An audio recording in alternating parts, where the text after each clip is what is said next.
don't save the Mara River, then these hippos are going to get displaced because there'll be no water. Because there'll be no water. There'll be no water, and you see these things are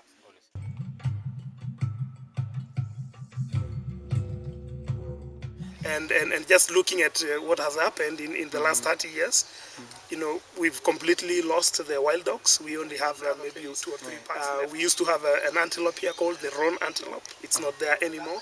Wow. The kudu used to also occur in some places here. You don't see them anymore. We are told by people who have been doing research here and counting wildlife, who are doing it from the government, that on an average, 60% of wildlife has been lost in 40 years. Now, Wow. 60% in 40 years, how many more years do we have before we lose everything? Right. That's quite scary.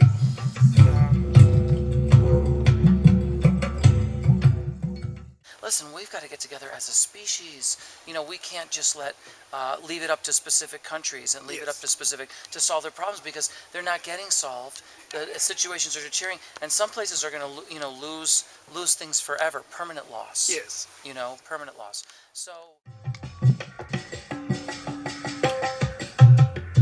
I felt like this could be a situation where we really, really begin to unite people around the world who care just as much as people here in Africa care. You know what I mean?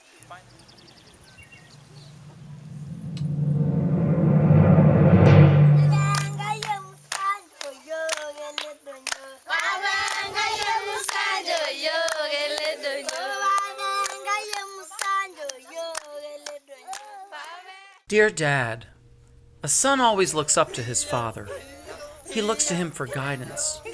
Learning about who his father is can give him an insight into who he could possibly become. As a child growing up, I learned 2 things about my dad. I learned that at different times in his life, he embraced music and law as both a passion and a profession. In the field of law, I found that there was no music, while in the field of music, I found that there was no justice.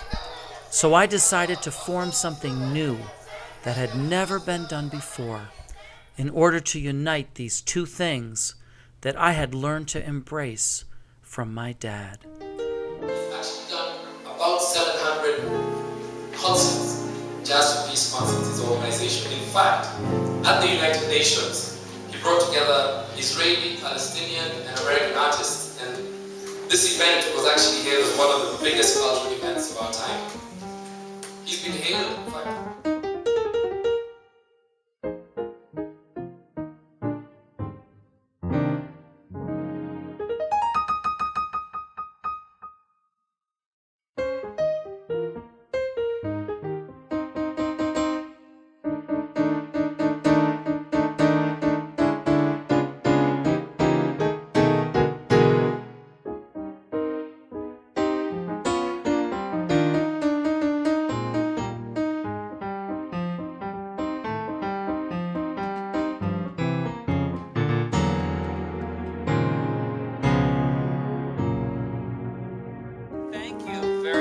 For this opportunity to meet you and to see your land and your people and your culture.